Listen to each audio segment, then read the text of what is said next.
हम्म। अमूमन जब हम किसी मेडिकल डायग्नोसिस या चिकित्सीय जांच की बात करते हैं तो वहाँ एक तरह की सटीकता की उम्मीद होती है, बिल्कुल। एकदम इंजीनियरिंग की तरह। मान लीजिए किसी के हाथ की हड्डी टूट जाए तो एक्सरे की उस काली फिल्म पर वो टूटी हुई सफेद रेखा साफ चमकती हुई दिख जाती है। हाँ बिल्कुल। और डॉक्टर बस उस रेखा की तरफ इशारा करके कह देता है कि ये रही समस्या और ये रहा इसका प्लास्टर। सही कहा। और ये स्पष्टता हमें बहुत सुकून देती है। मतलब हम इंसानों की फितरत ही ऐसी है कि हमें चीजें तब ज्यादा सुरक्षित लगती हैं जब वो सामने दिखें, जब हम उन्हें अलग अलग खांचों में बांट सकें और उन्हें माप सकें। लेकिन ये जो मापने और देखने की चाह है, ये भौतिक दुनिया में तो बहुत अच्छी तरह काम करती है। वहां सब कुछ एक तरह से बाइनरी है। बाइनरी मतलब या तो है या नहीं है। राइट। एकदम सही। या तो हड्डी टूटी है या नहीं टूटी है, या तो बुखार है या नहीं है। वहां कोई बीच का रास्ता नहीं होता। नहीं होता। लेकिन समस्या तब शुरू होती है जब हम मानव मनोविज्ञान, उसकी आंतरिक उथल-पुथल या किसी गहरे आध्यात्मिक संकट की दुनिया में कदम रखते हैं। वहां अचानक वो एक्सरे मशीन पूरी तरह से काम करना बंद कर देती है। बिल्कुल। क्योंकि मन के भीतर क्या टूट रहा है, अहंकार कहाँ से रिस रहा है, इसकी कोई तस्वीर नहीं खींची जा सकती। हाँ, और हम एक ऐसे परिदृश्य को देखने लगते हैं जो बहुत ही धुंधला, जटिल और डराने वाला है। और शायद यही धुंधलापन इंसान की सबसे बड़ी पीड़ा है। मतलब जब बाहर से सब कुछ ठीक दिख रहा हो, लेकिन भीतर एक पूरा युद्ध चल रहा हो।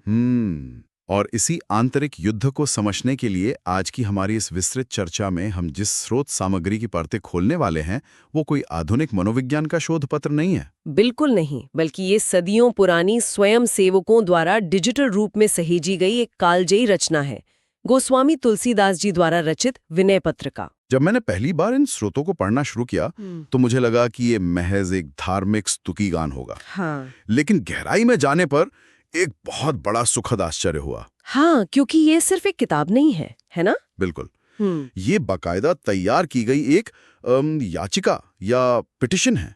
एक ऐसी याचिका जो एक निहत्थे भक्त ने सीधे ब्रह्मांड की सर्वोच्च सत्ता के दरबार में लगाई है। और हमारा आज का मिशन इस ऐतिहासिक दस्तावेज के भीतर छुपे उन गहरे मनोवैज्ञानिक रहस्यों को खोजना है, जो ये बताते हैं कि एक इंसान अपनी सबसे अंधकारमय कमजोरियों को कैसे स्वीकार करता है। और सर्वोच्च सत्ता के सामने पूर्ण समर्पण का असल अर्थ क्या होता है, ये भी। सही बात है। इस याचिका की जो सबसे खूबसूरत बात मुझे लगी वो इसका ढांचा है।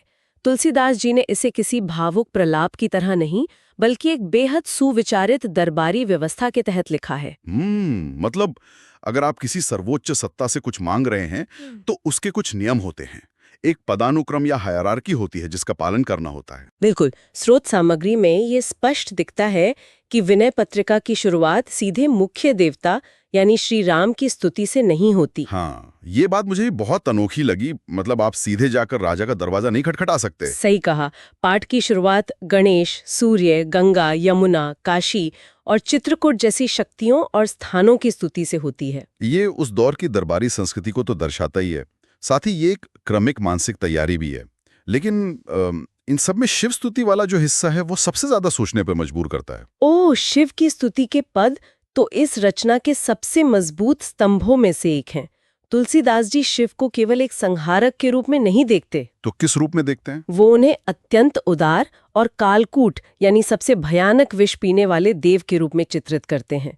एक पद में वे कहते हैं कि जब समुद्र मंथन से निकले विष की जलन से सब तड़प रहे थे, तब शिव ने बिना किसी स्वार्थ के उस विष को अपने गले में उतार दिया। अच्छा, अगर हम इसे मनोविज्ञान के चश्मे से देखें तो ये विष सिर्फ एक पौराणिक कथा का हिस्सा नहीं लगता। तो क्या लगता है आपको? मतलब ये विष हमारे भीतर की नकारात्मकता, हमारे पाप बोध और हमारी उन कमियों का प्रतीक भी हो सकता है जो हमें अंदर ही अंदर जलाती हैं। शिव वो सत्ता है जो इस आंतरिक विष को पचाने की क्षमता रखते हैं। क्या बात है!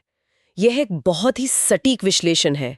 और इससे भी ज्यादा दिलचस्प बात यह है कि तुलसीदास जी इतने शक्तिशाली देव से मांग क्या रहे हैं? हाँ, वो कोई सांसारिक सुख तो नहीं मांग रहे हैं। बिल्कुल नहीं।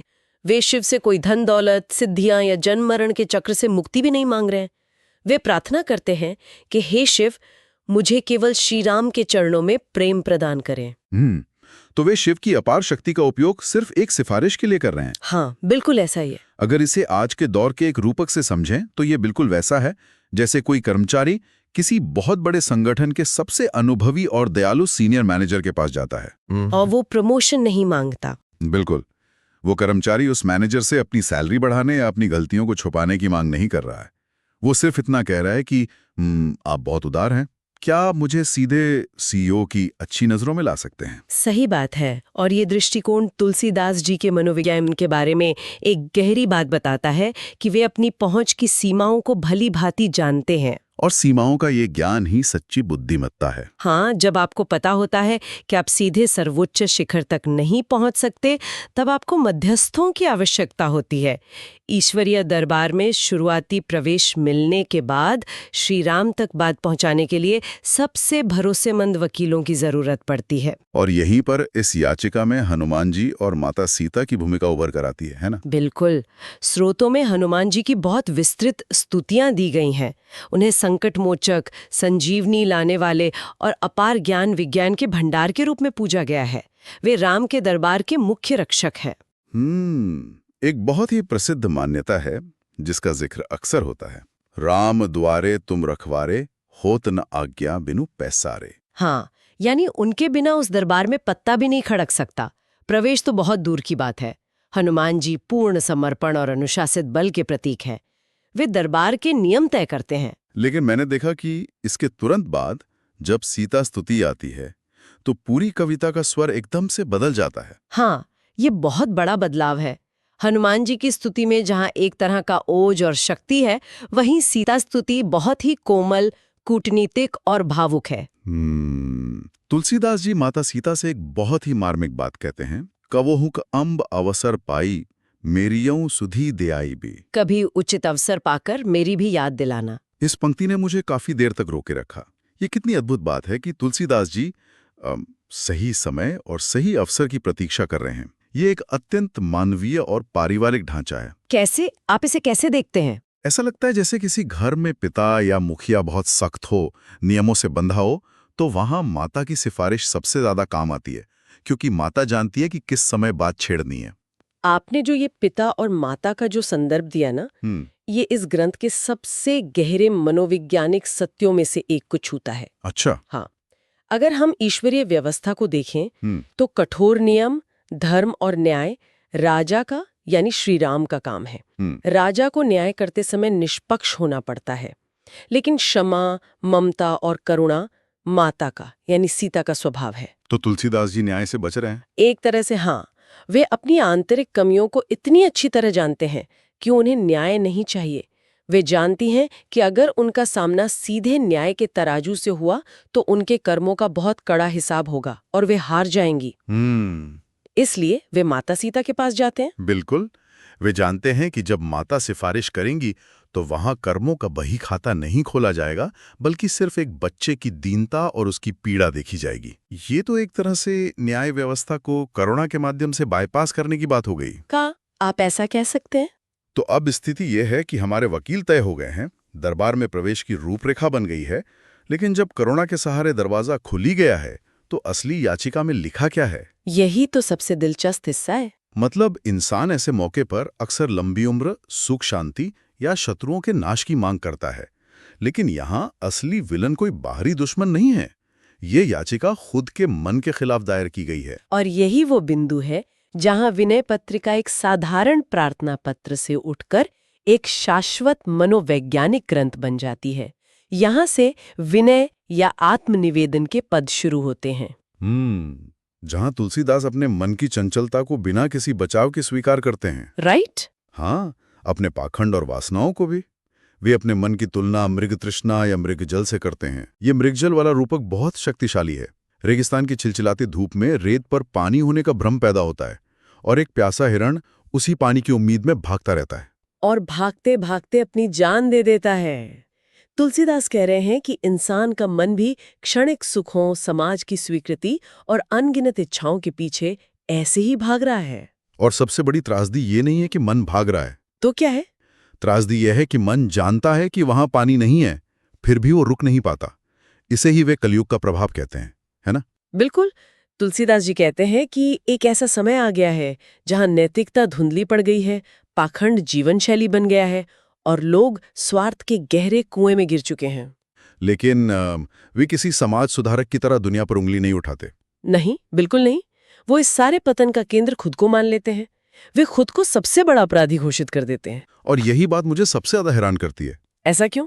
मतलब एक ऐसा व्यक्ति जिसे समाज ने इतना ऊंचा स्थान दिया हो, जिसे संत माना जाता हो, वो अपनी कमियों का इतने नग्न रूप में बखान कर रहा है। एक जगह वे लिखते हैं कि मैं अपने हृदय में अपने पापों के विशाल समुद्र को जानता हूं।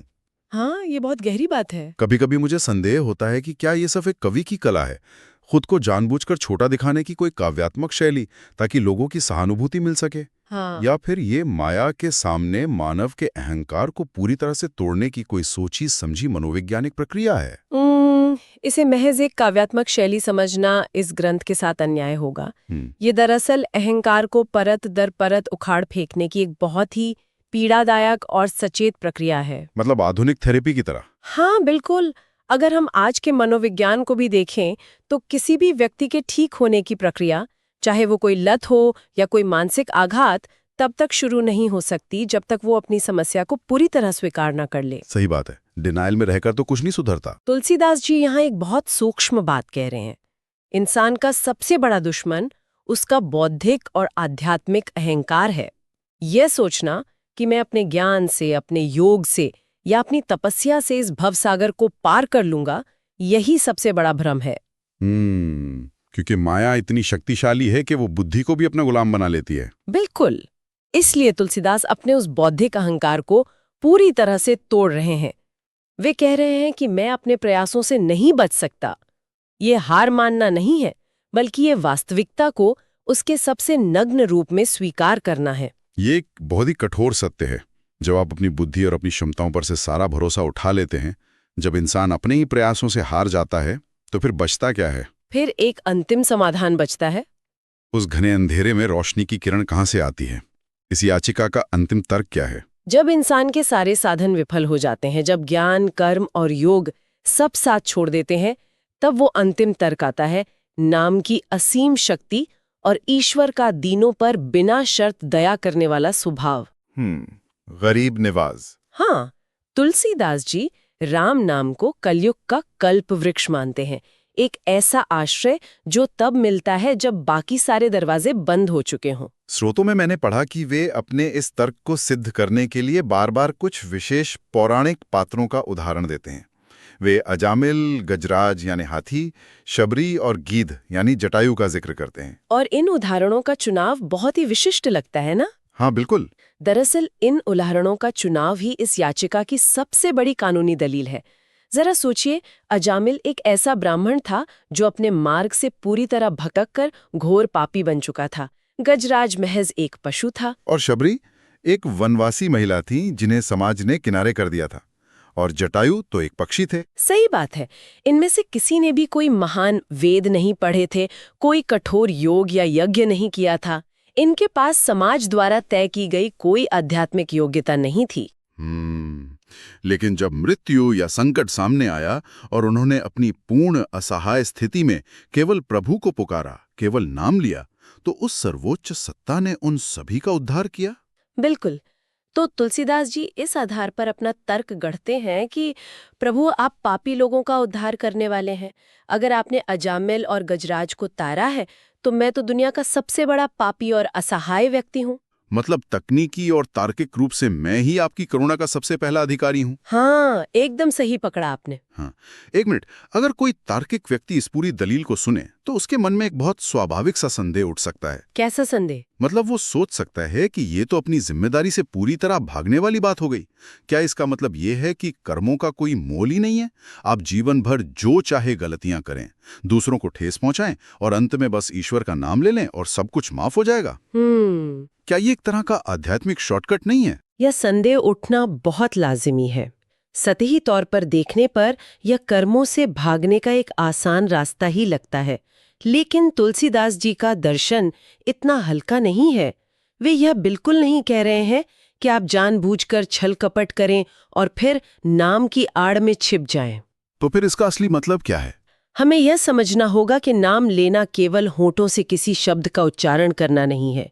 यह पूर्ण शरणागति का प्रतीक है, और पूर्ण शरणागति दुनिया का सबसे मुश्किल काम है। हाँ, क्योंकि इंसान अपने अंतिम क्षण तक अपने अहंकार को, अपनी पहचान को बचाए रखने की कोशिश करता है। बिल्कुल। जब व्यक्ति अपने कर्मों के बोझ से पूरी तरह टूट चुका होता है, जब उसे यह स्पष्ट दिखने लगता है कि मेरा अपना कोई बल नहीं है, मैं भीतर से पूरी तरह खोखला हूं, केवल उसी क्षण वह सच्चे अर्थों में नाम पुकारता है। तो ये कोई जादुई टोटका नहीं है? नहीं, ये अहंकार के मरने की प्रक्रिया है। जब वो मैं पूरी तरह खत्म होता है, जब पूर्ण शरणागति घटित होती है, तभी व्यक्ति के भीतर वो ठहराव आता है जिसे तुलसीदास जी विश्राम कहते हैं। ये कर्म से भागना नहीं है, बल्कि कर्ता होने के अहंकार से मुक्त होना है। ओह, इस बात ने तो सोचने के लिए एक नई खिड़की खोल दी है। इसका मतलब यह है कि जब तक आप ये सोच रहे हैं कि मैं नाम जपूंगा और मेरे पाप धुल जाएंगे, तब तक आपका अहंकार मौजूद है, क्योंकि वहां मैं मौजूद है। बिल्कुल सही। असली पुकार तब उठती है जब मैं रहता ही नहीं, सिर्फ पुकार रह जाती है।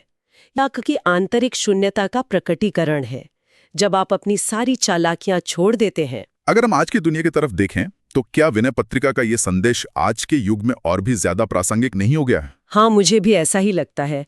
आज के सूचनाओं से भरे, बेतहाशा भागते और अत्यधिक तनावपूर्ण युग में, जिसे हम बिना किसी हिचके अपना आधुनिक कलयुग कह सकते हैं, हर व्यक्ति सब कुछ अपने नियंत्रण में रखने की कोशिश कर रहा है। और मजे की बात यह है कि यही नियंत्रण रखने की अंतहीन जिद इंसान को भीतर से खोखला और बीमार कर रही है। आज हम हर छोटी बड़ी चीज को अपने हिसाब से चलाना चाहते हैं। अपना करियर, अपने बैंक बैलेंस, अपने रिश्ते, यहाँ तक कि सोशल मीडिया पर अपनी छवि भी। हम हर वक्त खुद को साबित करने की दौड़ में लगे हैं। और विनय पत्रिका हमें रुककर ये देखने को कहती है कि हमेशा सब कुछ अपनी मुट्ठी में बांध कर रखने की कोशिश ही वो मृग तृष्णा है जो हमें थका रही है। अपनी कमियों को पूरी तरह स्वीकार कर लेना, ये मान लेना कि हम सर्वशक्तिमान नहीं हैं, इंसान को एक बहुत बड़ी मानसिक राहत दे सकता है। हाँ, ये उस थके हुए हिरण का रुक जाना है जिसे समझ आ गया है कि रेत में पानी नहीं है। बिल्कुल सही कहा आपने। ये एक बहुत ही ठहराव भरा और सुंदर विचार है। इस चर्चा ने मुझे इस पूरी रचना को देखने का एक बिल्कुल नया नजरिया दिया है। तुलसीदास जी ने ईश्वर के सामने अपनी तमाम कमियों, अपनी गहरी असफलताओं और अपनी अनगिनत चिंताओं की एक बहुत लंबी सूची रख दी। हाँ, वहाँ कोई बचाव नहीं है, कोई दिखावा नहीं है, अपनी छवि को बचाने का कोई फिल्टर नहीं है। और शायद यही वो असल कारण है कि ये रचना कई 100 साल बीत जाने के बाद भी सीधे लोगों की आत्मा को छूती है। ये किसी उपदेशक की आवाज नहीं है, ये एक संघर्षरत इंसान की आवाज है। सही बात है। और इसी विचार के साथ हम अपनी आज की इस विस्तृत चर्चा के अंतिम पड़ाव पर पहुंच गए हैं। लेकिन इस चर्चा को विराम देने से पहले मैं एक ऐसा विचार यहाँ छोड़ना चाहता हूँ जिस पर लोग और गहराई से सोच सकें। वो क्या है? हमने देखा कि कैसे तुलसीदास जी, जिन्हें दुनिया एक महान और सिद्ध संत मानती थी, वे खुद को भीतर से खाली और अयोग्य मान रहे थे। वे अपनी ही महानता पर लगातार संदेह कर रहे थे। आज की आधुनिक मनोवैज्ञानिक भाषा में इसे इम्पोस्टर सिंड्रोम या खुद को एक ढोंगी महसूस करना कहा जाता है। हाँ, ये एक बहुत दिलचस्प तुलना है। ये सब सोचने पर मजबूर करता है कि क्या विनय पत्रिका केवल एक धार्मिक या भक्ति भाव से भरा ग्रंथ है, या फिर क्या ये मानव मन की इस अजीबोगरीब भावना और हमारे जिद्दी अहंकार से निपटने वाला दुनिया का पहला और सबसे सटीक मनोवैज्ञानिक मैनुअल है। एक ऐसा मैनुअल जो ये सिखाता है कि जीतने का एकमात्र तरीका अपनी हार को पूरी तरह से स्वीकार कर लेना है। बिल्कुल, जहां समर्पण ही सबसे बड़ी आजादी है। शुरुआत में हमने उस एक्सरे मशीन की बात की थी जो केवल टूटी हुई हड्डी दिखा सकती है, लेकिन टूटे हुए मन या उलझे हुए अहंकार को नहीं पकड़ सकती। हाँ, तो क्या विनय पत्रिका वो एक्सरे है? शायद, हाँ।